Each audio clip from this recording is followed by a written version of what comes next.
Edwards, which has now got some little offices in it. Lorman's, which is sort of a deserted building. The Fair Store is now the Ludington Center.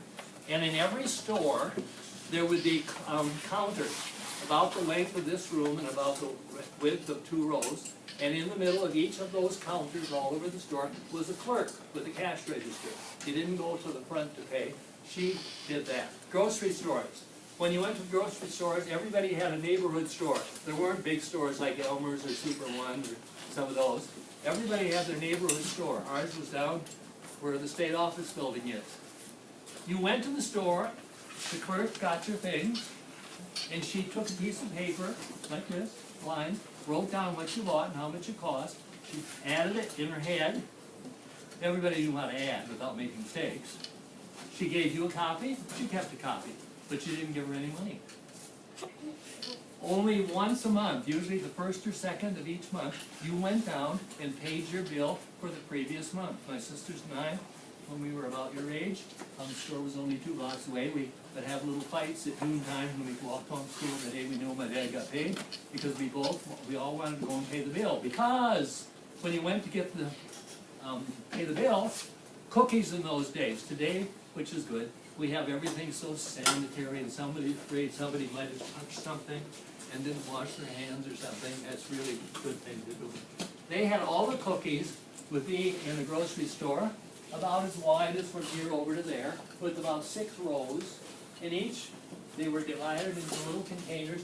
You took your paper bag, even your kids with dirty hands, probably some adults too. You opened this door, decided you wanted 1 or 2 of those cookies, put it in your bag, maybe you want some of those. You just brought the whole bag up and paid. You touched everybody's cookies, the ones they were going to buy after. So we wanted to go and pay the bill because we would get the bag to go and fill up the bag with what kind of cookies we wanted. And also, when you paid your bill, you could get a ½ gallon of ice cream of your choice free. Got the cookies and that free for paying the bill. So we love bill paying days. Mothers, of course, well, there was a big slide. Oh gosh, they didn't have refrigerators, so they cut the ice down in the yacht harbor in December and January after it was frozen. That employed a couple hundred people too in the winter. They went down with huge saws, cut out chunks of ice. They hauled it with horses over to a storage place. They had a big building, put sawdust so it wouldn't melt. And then all during spring, summer, some people made their living bringing the ice.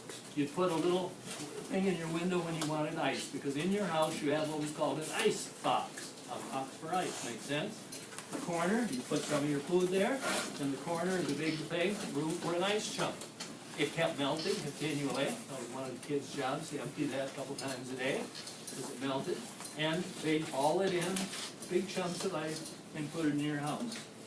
The same time they were working at the fat, people needed coal, so we had a lot of people making living delivering coal to the houses. We had ice shows down. We have ice shows now, usually in the summer or spring area, the Ruth Butler building. We had ice shows down at the park. They cut chunks of ice and made huge ice palaces, 2 or 3 stories high. Made them, sprayed them for color. They did the fancy dancing and all the stuff like they do now, except it was outside. You bundled up. That was a big thing.